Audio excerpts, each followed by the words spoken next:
ஆனந்தி, தலைமைச் செயலகத்தை நிதி அமைச்சகத்தில் தற்போது தீவிரமாக பட்ஜெட் தயாரிப்பு பணிகள் நடைபெற்று வருகின்றன.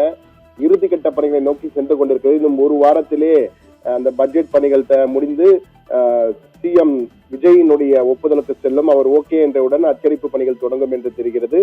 தற்போதைய நிலையில் நமக்கு கிடைத்த தகவல், இந்த பட்ஜெட்டிலே 5 மெகா அறிவிப்புகளை முதலமைச்சர் விஜய் ஓகே செய்திருக்கிறார் எனவும் அதை மரிய வில்சன் அவர்கள் அறிவிப்பார். நிதியமைச்சர் மரிய வில்சன் சட்டமன்றத்திலே நிதி பட்ஜெட் தாக்கல் செய்யப்படும் போது அதிலே இந்த அறிவிப்புகள் இடம்பெறும் என்று எதிர்பார்க்கப்படுகிறது.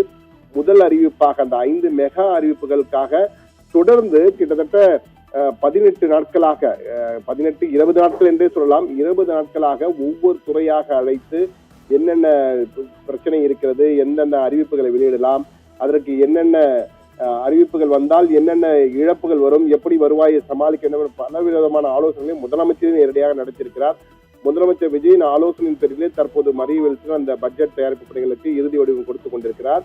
அந்த 5 மெகா அறிவிப்புகள் என்னவென்றால், முதலிலே அனைவரும் எதிர்பார்க்கின்ற இந்த மதிப்பு மிகு மகளிர், அதாவது மகளிர் உரிமை தொகை என்ற கடந்த ஆட்சியிலே இருந்த திட்டமானது தற்போது மதிப்புமிகு மகளிர் திட்டமாக உயர்த்தப்பட்டு மாதந்தோறும் 2500 ரூபாய் வழங்குகின்ற அறிவிப்பு என்பது இந்த மெகா அறிவிப்பின் முதல் அறிவிப்பாக வரப்போகின்ற பட்ஜெட்டிலே 5ஆம் தேதி தாக்கல் செய்கின்ற தவிக அரசின் முதல் பட்ஜெட்டிலே தாக்கல் ஆவதற்கான வாய்ப்பு, அறிவிப்பு வருவதற்கான வாய்ப்புகள் அதிகம் இருக்கிறது.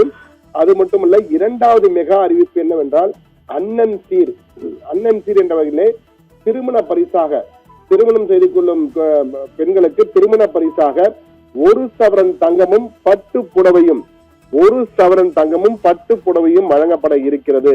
அந்த அறிவிப்பும் வெளியாக இருக்கிறது.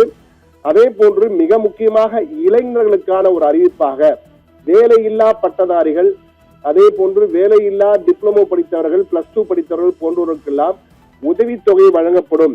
இளைஞர் வெற்றி நிதி என்று தேர்தல் வாக்குறுதி வழங்கப்பட்டிருந்தது. அந்த வகையிலே வேலையில்லா பட்டதாரிகள், வேலை வாய்ப்பு அலுவலகத்திலே பதிவு செய்து காத்திருக்கும் வேலையில்லா பட்டதாரிகளுக்கு மாதந்தோறும் ரூபாய் 4000 உதவித்தொகை. அதே போன்று டிப்ளமோ மற்றும் +2 படித்தவர்களுக்கு மாதந்தோறும் 2500 ரூபாய் உதவித்தொகை இளைஞர் வெற்றி நிதி என்ற திட்டத்தின் அடிப்படையிலே வழங்கப்படுகிறது இருக்கிறது. அதற்கான அறிவிப்பும் வெளியாகும் என்று எதிர்பார்க்கப்படுகிறது.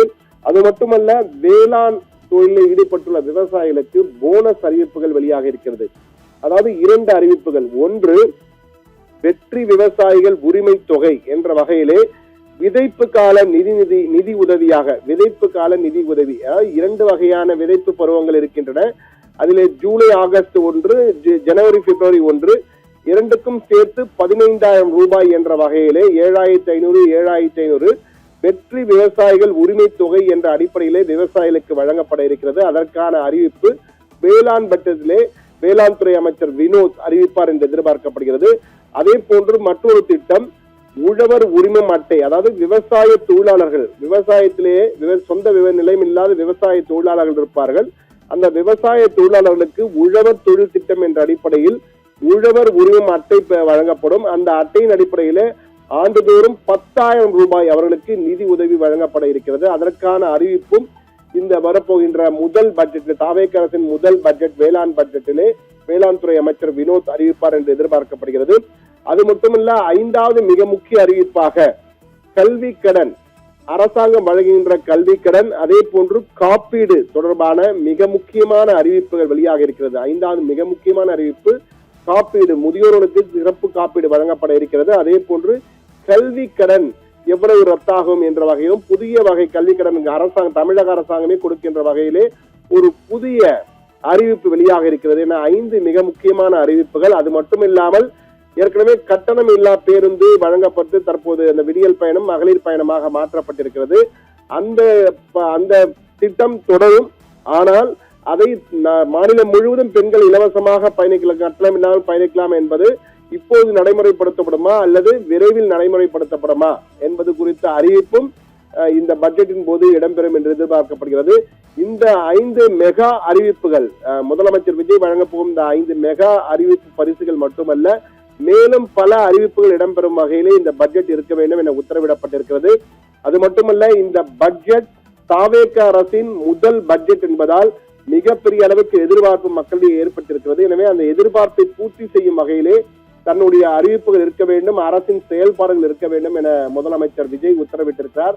அந்த வகையிலே இந்த அறிவிப்புகள் இடம்பெறும் என்றும், இந்த 5 அறிவிப்புகளை அறிவித்த பிறகு வெகு விரைவிலே உள்ளாட்சி தேர்தல் குறித்த அறிவிப்பும் ஒன்று வெளியாக இருக்கிறது. அதன் பின் உள்ளாட்சி தேர்தலை சந்திப்பதற்கு இந்த அறிவிப்புகள் மிகப்பெரிய பலனாக இருக்கும், அரசியலில் சாதகமான நிலையை ஏற்படுத்தும், மக்களிடையே வாக்குகளை எளிமையாக வாங்குவதற்கு கவர்வதற்கு இது ஒரு அறிவிப்புகள் மிகப்பெரிய பலமாக இருக்கும் என்று தாவேக அரசு கருதுகிறது.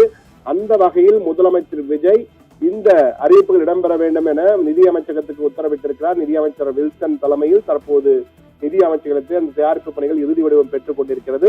எனவே வரப்போகும் பட்ஜெட் ஆகஸ்ட் 5ஆம் தேதி இந்த 5 மெகா பரிசுகள், மெகா அறிவிப்புகள், முதலமைச்சர் விஜயின் 5 மெகா அறிவிப்புகள் வரப்போகின்றன என்ற எதிர்பார்ப்பு நிச்சயமாக பூர்த்தியாவதற்கான வாய்ப்புகள் அதிகம் இருக்கிறது என்பதை தான் நிதி அமைச்சக தகவல்கள் நமக்கு உறுதி செய்கின்றன. ஆனந்த்.